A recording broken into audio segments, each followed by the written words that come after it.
When Renee McBryde was 6 years old, she found out that her father was not working on a Cotty's cordial farm, as she'd been told, but was in fact serving time for murder.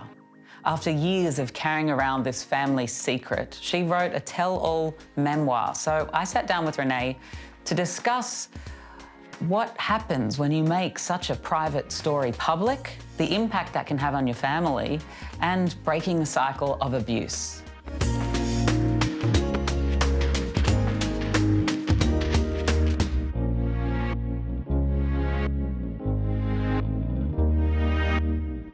Renee McBryde, welcome to 1+1. Thanks for having me. People usually come on this show to share their stories, but you have spent most of your life trying to keep your story a secret. Why is it important to you to share it now? I think it's always been important to me to share it, just because my family has been bound in secrecy for so long. And I guess there's a bit of a saying that goes, there's no greater agony than bearing an untold story inside you. And that always resonated with me. Tell me a bit about your mum and how she met your dad. Well, my mum had a very difficult childhood with my grandmother, and you know, they used to fight all the time, and she decided that she was going to run away from home and ended up living on the streets in King's Cross. And she used to beg for change at the railway station, so she often used to talk about how she would just beg for enough to buy a cheeseburger. And yeah, and then one day she was passing like a video arcade in King's Cross, and she saw my dad, and she felt some sort of connection, and some of their friends knew each other, so inevitably they ended up being in the same crowd, and they fell in love. And your mum told you when you were young that it was just you and her against the world. What sort of relationship does that foster with your mum? I think it bound us together in ways that probably was quite unique to other mothers and a child. And it meant good things and bad things for me. It meant that I was her person always, and that she often would come to me whether she was really happy or really sad, and it was my job to be her person. You've written that being born to fill a void of love and happiness in someone's life invariably means that whenever they feel empty and unhappy, that you're failing at your life's intended purpose. I guess that can be the shadow side to that sort of relationship. Yeah, and I think that was certainly the case. You know, my mum fell pregnant with me at 15, and I guess all she had wanted in her life was to be loved. She had such a fraught relationship with her own mother. So I guess when she found out she was pregnant with me at that young age, felt like, yes, I'm going to do this, and I'm going to have this baby, and this baby's going to love me and make everything great. There's a happiness and a sadness to that, isn't there? Yeah, I think it's bittersweet. Yeah. Yeah. When you were little, you found out about a family secret. Yeah, when I was 6, I found out that I had believed that my father was away working for Cotty's Cordial, and he was, you know, the big boss there, because I really loved that song. We're of that generation. Yes, yeah. My dad picks the fruit. Yes, exactly. That was my favourite little jingle, and so my family had come up with the idea to tell me that that's where my dad was. So it was like, where's my dad? Everyone else has a dad. And then when I was 6, I found out that he was actually in jail for murder. Wow. And I guess my childhood kind of imploded. Yeah. At 6 years old, you don't have probably much grasp of what jail means, what murder means, what any of those things mean, right? No, I had no idea about any of those things. It was all about Cotty's Cordial, and that sort of processing became, I guess, a lifelong sort of journey after that. Your mum didn't want you to tell anyone about your father's crimes. What was the reason that she gave behind that? She just believed that no one would like her, and no one would accept her, and no one would accept me. you know, because she had thought having a baby would give her that love, but then after having me, she realised, oh, well, this child is this murderous child, and how am I going to explain that? And what are people going to think of this? And almost by surprise, she had this lifelong reminder in me of what had happened.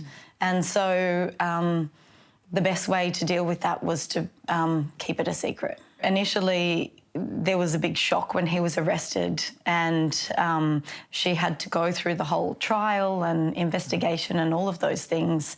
She was a baby having a baby and caught up in this huge media murder trial that was all over the front pages and things like that. And, you know, now as an adult, I think of her and think how terrifying that would have been and how vulnerable she was.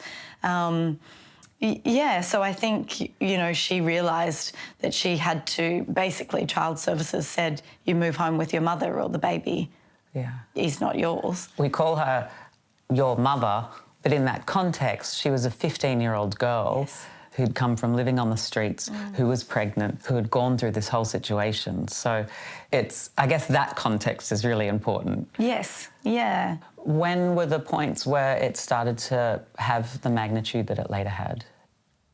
I think afterwards, because then I was let in on the secret, it started to have an impact just on my relationship with my mum, because she had a confidant and she had nobody previously to talk to. Right. And so in more ways we became bound together. So that was kind of the initial impact. And then once I was I felt the weight of having to keep a secret because I was a child and children just love to tell you everything. Yeah. That's their nature. Yeah, explain. The truth and just every little detail about their lives. So this felt like something that was just burning a hole in my pocket. Like, how am I going to keep this for my whole life? And yeah, I think that was the weight that had its most impact early on. And then later, as I began to realise what murder and jail and all of those things were, then that started to weigh differently in my mind. And I guess your mum and you had such a strong and unique bond that you describe, that then your mum telling you, no, you can't talk about this, that would have, I imagine, been a real source of shame? Definitely. Yeah. I think secrecy breeds shame, and that certainly became the reality for my mother, and the shame that she carried through her whole life, and for me too, just because, I mean, the idea of thinking like you will have to live your whole life and never tell anyone who your father is or certain things about you is just completely overwhelming and just seems like, oh, well, I'm not okay the way I am. I'm not good enough the way I am. I'll have to lie forever or hide the truth, even from people who say they love you. Or, I had those thoughts about, well, when I'm married, I'll still have to not tell the truth, or what will that be like for my whole life? Well, by keeping secrets, there's an implication that there's something wrong with who you are. And it just creates this cavern of shame. You've said that the longer the secret is kept, the more shame it attracts. At what point did you decide that you didn't want to keep the secret anymore? I think I just, over the years, started to feel like the more I could see that festering shame in my mother, and how she would never overcome it and always carried it with her and felt this lack of worth because of something that my father had done when she was 15, and she'd lived all of this life after that, but it never seemed to outweigh what had happened. It was infiltrating her and her self-worth, and so no matter what I did, I could never pull her out of that. And I realised that if I didn't talk about it, or people didn't love me for exactly who I was, or I never tested those waters, I would live my life the same way. Yeah. So it was just that observing mum and saying, like, I don't want that for myself, I want to break this cycle. Definitely observing it with her, but also my grandmother had also died carrying a lot of secrets and shame and trauma from her own life, and it seemed to be this overwhelming pattern in my family, and I didn't want to be part of that. And I think I started to realise too that, well, why should I have to carry that shame? I didn't do anything. And the same with my mother. These aren't our burdens to bear. Where do you think that idea came from? Because obviously your mum didn't manage to have that sort of objectivity about her mum's situation, but what was it in you that sparked that thought that led to the change? I think I always felt like I've got to be worth more than this. Right. You know, I don't think that I'm an intrinsically bad person because of something that my father did. And I guess as a kid, I just always hoped for more. I believed that if I lived this great life, I could break free of that and that I would prove to people that, you know, actually she's okay, you know, and then maybe I could say, oh, and by the way, this all happened in my past. Yeah. Do you still like me, sort of thing? I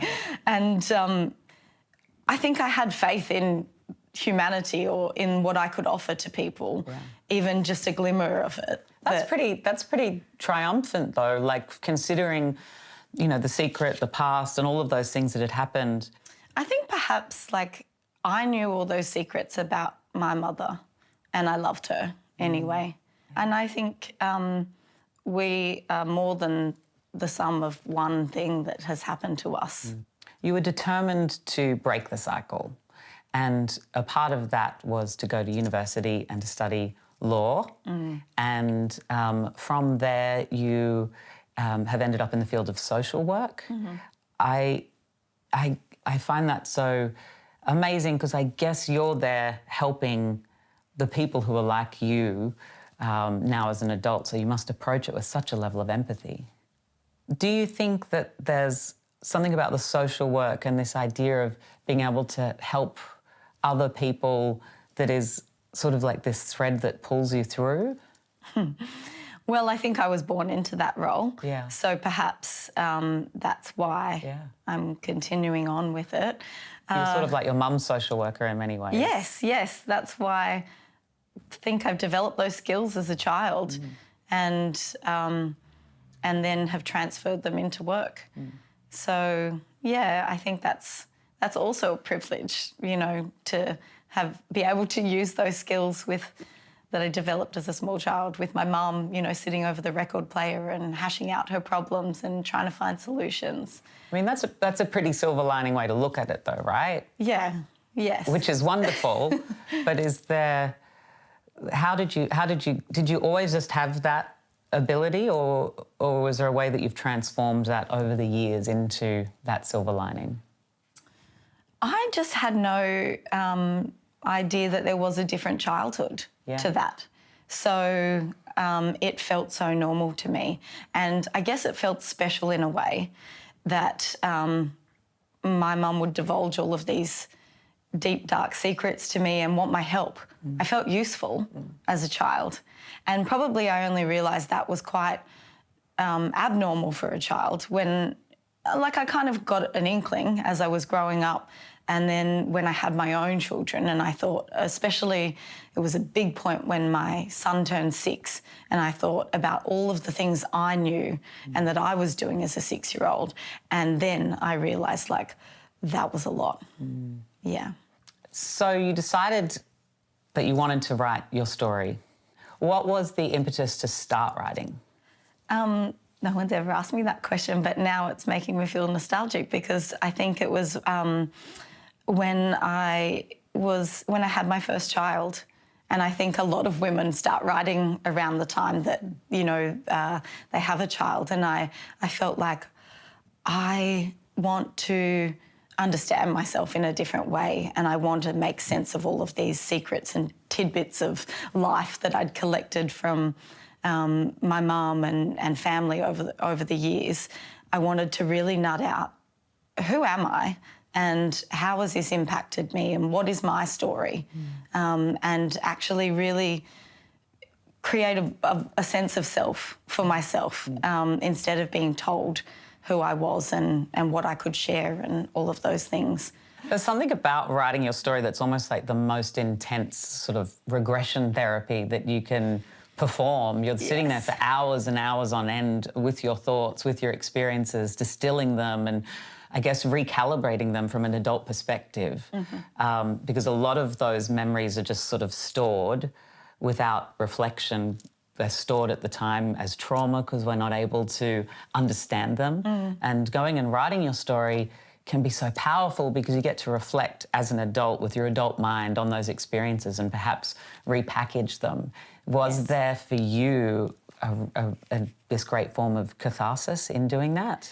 It is, you know, leaving no stone unturned on those feelings and really making amends, it is, with what has happened and the way that I felt in that time. And it almost is an experience of reparenting yourself, particularly when you're writing about your childhood.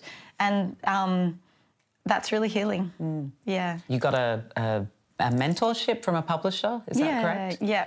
They said, yeah, we really like the way you write and, yeah, let's do this. And it kind of was never initially going to see the light of day, I guess. That's not why I think most writers write. It's more for that cathartic feeling. But so luck would have it, it ended up coming to the light of day. It's obviously your story that you're sharing, but that story does involve many other people, your mum, your dad. What was the impact on them and how did they react?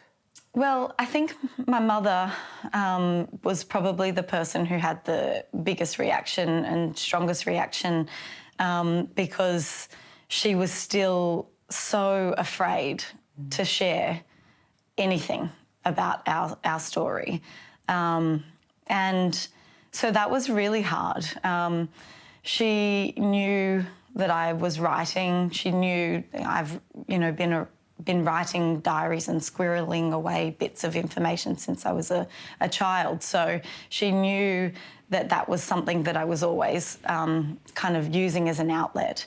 And even just writing for the sake of myself and no one reading it, she didn't like because it was in like a record that could be found by someone. So there was that fear always. And I guess she ebbed and flowed. You know, she wanted to support me, and at times she was like, fine, write your book, write your silly book. And other times she was like, no, this is against what I want, and, you know, your father will kill you if you write this book and you share these stories. That feels like a very heavy burden. It definitely was. But at the same time, I think my mum's mental health had always struggled with, I guess, propelled by that fear. And I think that often used to set her off. And I think she was still this really vulnerable 15-year-old girl. And for so many chapters of our lives, I felt like I was pulling her along. It feels like it could be a very, I guess almost like a toxic place to be in, but then you've managed to write it, you've managed to tell it, and then after it came out, you did publicity surrounding it, you know, different interviews and things like that, and I know that your dad reached out. Can you tell me about that? Yeah, that was a great shock. I hadn't heard from my father in so long, and I think my mum had... there was this tiny fear inside me that was, oh, I hope she's not right. I hope he's not going to come after me. Even though I'm a very rational person and realise, like, that's not true. That's not going to happen. So I just received a message from him through my writing page, and it was completely just blew me away because it was just said, you know, that he was proud of me and the life I'd made, and was glad that life had turned out good for me. What does that feel like? I think at the time I wanted it to feel like nothing, like it didn't mean something. But it really did mean a lot to me. it made me feel safer because it, you know, reassured me that my mum's mindset was not where it should be, and that it was, you know, validated that if he could say it was okay for me to share this story when it's probably much more his story, then things, I was okay, you know. And it meant something to me to think that he still thought of me, because he could have gone and never contacted me and, you know, not gone out of his way to give me that assurance, but he did. So I was pleased, and just, I guess it made my heart feel calmer and happier. Can I ask, like, with him having served, he has served his time, have you a relationship with him now? No, we don't. And I think that that's because I could never see how that would look and what that would add to my life now. Yeah. Your mum did threaten to take her own life if you did tell your story. And not long after the book was published, she did die at age 51. And for a while, the police weren't sure of the reasons around her death. What was that like for you? It was emotionally fraught, would probably, and a shock.